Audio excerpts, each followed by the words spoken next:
And welcome back to another Network Las Vegas Speaker Spotlight. And I'll introduce our speaker in just a few minutes today. First, I just want to say good morning, good afternoon, good evening, wherever you are in the world, at whatever time you might be watching this event. And we appreciate you joining us. Be sure to like, follow, subscribe, whatever the case may be on the platform that you're on. We are broadcasting this on 3 different platforms. We are on Facebook, LinkedIn, and YouTube. So whichever one that you appreciate watching on, just make sure you like, follow, subscribe, whatever the case may be. We meet, Network Las Vegas, that is, meet the first and third Wednesday of each month at 11:30 a.m. Pacific time. And then we have a in-person social event that we do on the 4th Tuesday of the month. So the first and third Wednesday are typically online. One of those we will sometimes try to do a hybrid, although that hasn't quite worked in the last few weeks, few months maybe. But online the first and third, and then in person on the 4th Tuesday. The next 4th Tuesday event that is coming up is going to be at Black Mountain Grill, and that is in Henderson. But you can find all the details and register at the link above, networklasvegas.com. In the very first column, you'll see all the events for Network Las Vegas. Now, I'd love to have you come and join us for one of the networking events. You can go to this calendar, click on register for whatever event you'd like to attend, and we'd love to meet you. So come on out and hang out with us for a little bit and see if this makes sense for you. Now, our speaker today, we actually have 2 speakers. So I'm going to be one of the speakers at our next meeting, but Mark Peko is going to be the other speaker as well. And so Mark, make sure you unmute your mic. There you go. And come on. So tell everybody hello and tell them a little bit about, give them the 30-second commercial of who Mark Peko is. Okay. Well, good morning, good afternoon, folks. I'm Mark Peko, owner of Battleborn Insurance LV, the Peko Agency. I've been in insurance and financial services, since about 1985. So I know a little bit about everything. Not everything about everything, but a little bit about everything. My big focus is making sure people understand what they're spending their money on when it comes to insurance. If you have a home and 2 cars in the next 10 years, you're going to spend over $20,000 for insurance. So it's my goal to make sure you understand all of the options associated with that. So with that, I'll kick it back to you, Stan. All right. So, as we said in our regular meetings, we will typically have 2 speakers. Today, Mark and I are going to be the speakers. So, I have the unique challenge of interviewing myself for that. So, what we'll do is just talk for just a little bit here about what I'm going to be talking about today, and that is going to be kind of this new phrase that I've been throwing out there, and that is lumpy mail. Now, I say new phrase. It's actually not a new phrase. It's been around for a very long time. Challenge is that, or the interesting thing about it is that most people just don't know what it is. They haven't heard about it, right? But if you remember back, 20 years ago, our mailboxes used to be full with junk mail. Right. And what we used to do is go look, and you got to the point where you could look at the envelope and you could say, oh, that's junk, that's junk, that's junk. And you would just throw in the mail away pretty fast without even opening it up. Right. Well, some marketers got smart and they said, let's put something in it. So they put something in the envelope that made it lumpy. And when it became lumpy, it piqued your curiosity. So therefore, people said, junk, junk, junk. Oh, what's this? And they got curious about it. So they would open it, right?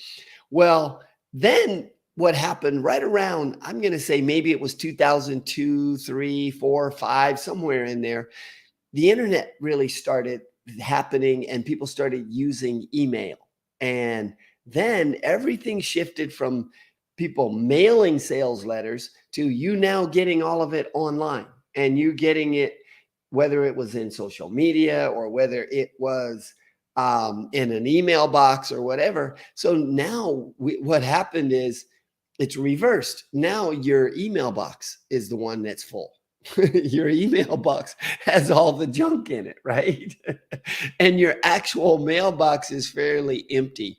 So I'm going to talk about today about how figuring out who is your best buyer, who is the best potential client, and then coming up with your dream 100, meaning my list, as small as I can get that list down to my absolute best buyers to create my dream 100. Do you remember back in, I don't know when it was probably the 70s or the 80s, or maybe not 70s, but maybe the 80s or the 90s, or maybe it was early 2000s when the USA came up with the dream team for basketball. Do you remember that?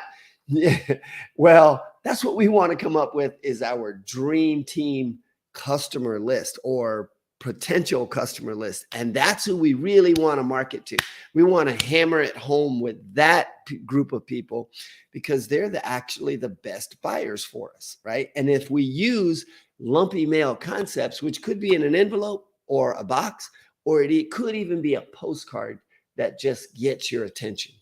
So that's what we're going to talk about today. So if you're watching and listening and you want to learn more about lumpy mail, make sure you join us for our meeting that's going to be a little bit later today at 11:30. So Mark, let's talk a little bit about what's going on in your world. So the insurance industry is changing a little bit. Well, the world's changing a little bit, isn't it? COVID has changed a whole bunch of things, but it's had a unique impact on the insurance industry.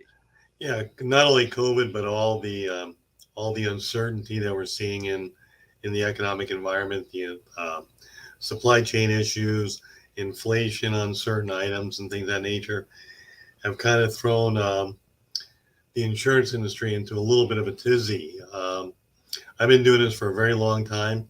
For example, homeowners insurance has always been pretty standard. I could guess what you would be charged for your homeowners insurance, that renewal. I knew it was probably going to go up about anywhere from 2 to 3%, and that's just keeping pace with normal increases. Now we're seeing, because of the inflation we're seeing on many construction items, we're seeing estimates for reconstruction costs going on up 10, 15, 20%, which obviously then has a pretty big impact on the premiums. In addition to that, a lot of insurers are getting nervous. Insurance companies, like any other company, they want to make money. And if they're not sure how much it's going to cost to fix something down the road, they may not want to insure it. So those are kind of the big challenges that we're facing right now. We have insurance companies backing out, not insuring certain lines of business on the personal side or the commercial side. The ones that are, it really is a crapshoot on what's going to happen each and every renewal. Sometimes they go up. My home policy actually went down. I have no idea why, but almost everybody else I know, it's gone up maybe 10%. So it really is a crapshoot. That's pretty interesting. See, so for most of us as consumers, we're really not thinking about down the line. We're not thinking about this supply chain, right? We're not really paying attention to that piece of it. But if we're talking homeowners insurance, and I don't know if homeowners do it the same way that typically a lot of auto insurance people that are looking for auto insurance, they're quite often just looking for the cheapest policy, right? Not without really paying attention, right? Surprisingly enough, on the home side, very often people, they don't understand it at all. Mm-hmm. Bombarded every day about auto insurance on TV. But once you start talking about their home, their big asset, they want a little bit more information. They're still looking for the cheapest thing they can get, but they want to make sure it's going to cover the things that they need covered. Mm-hmm. And that's really where it becomes important to talk with somebody about those things. And it's the same on the auto side. Right now, I mentioned homeowners insurance went up, or is difficult to predict. Right now the same thing's going on with auto insurance. Imagine this: 2 years ago, you got in an accident with your car, Stan, and it's in the shop.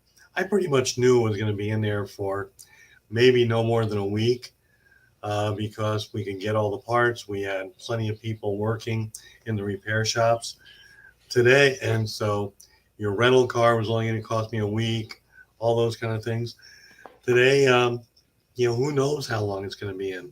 I know somebody's been waiting 3 months for one part on their vehicle.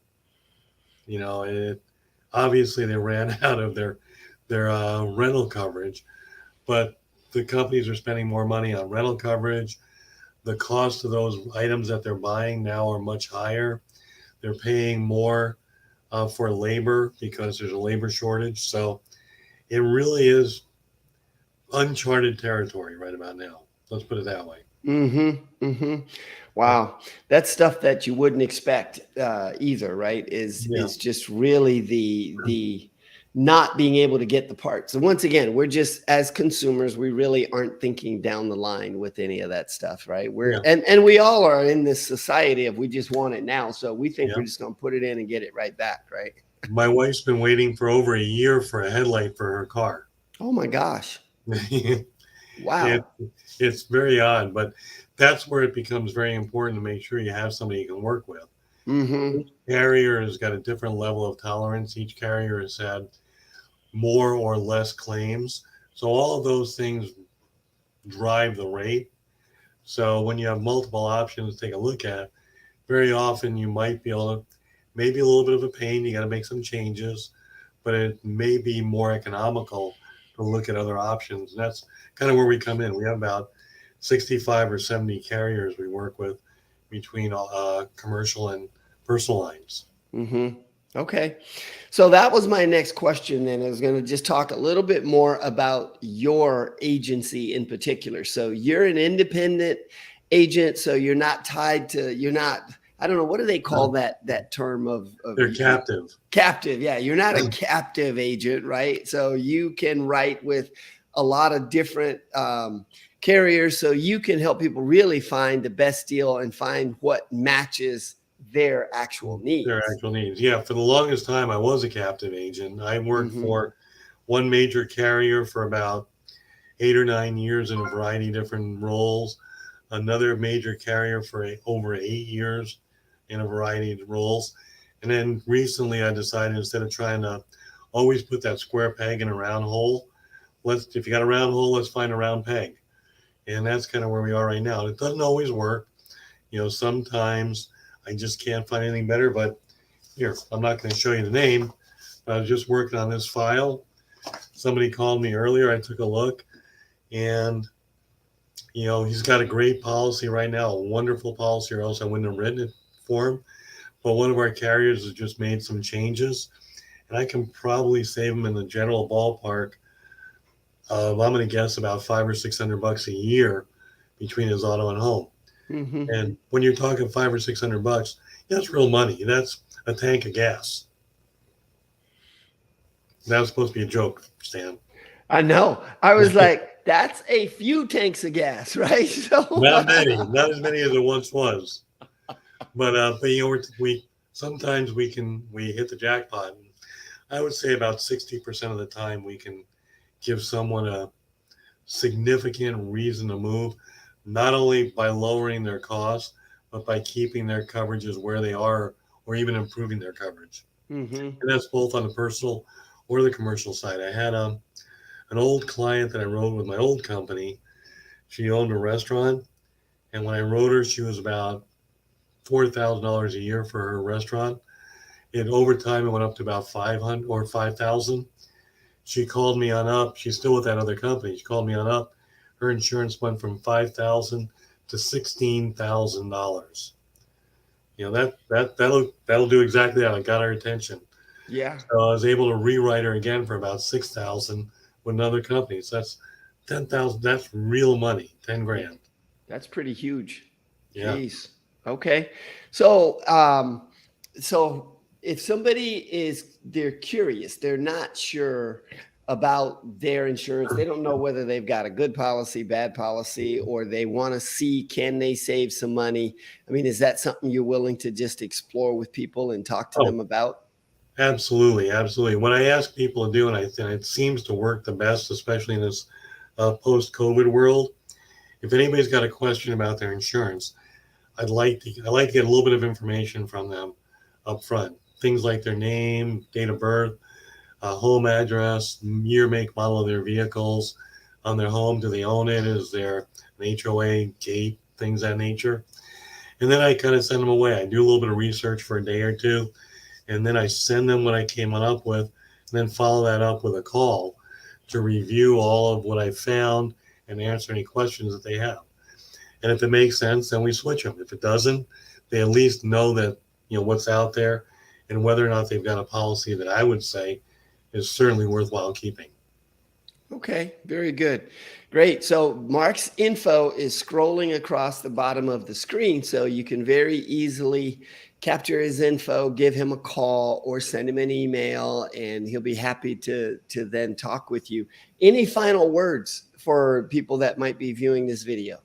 The only thing I would do is keep in mind. I mentioned up front, over the next 10 years, if you have two cars and a home, you're going to spend at least 20 grand in insurance. Most people know more about their cell phone than they do about their insurance. So take 10 or 15 or 20 minutes and learn about what your insurance can and can't do and what you're spending your money on. All right. I don't know much about my cell phone or insurance. So anyway, all right, Mark, appreciate you being on today and joining us for our speaker spotlight. Looking forward to hearing the rest of the presentation later on. So hang on, That's don't gonna, go. What's that's that? gonna have nothing to do with insurance either. Oh, well then good. So That's we'll going to be get an something. educational presentation. Oh, good. And you tend to do those. You like to do those that way as well. So it just mixes it up a little bit and makes things a little bit more interesting, right? So, Mhm. all Absolutely. right, perfect. Hang on and I'll chat with you in just a second, Mark. All right. So for everyone else, thanks for watching. Appreciate you joining us on the program, and come join us for one of the meetings, and maybe come hang out with us for our local event that is going to be at, and I forgot the name of that place already, Black Mountain Grill. Black Mountain Grill, which is out in Henderson. All right, we will see you next time. Thank you.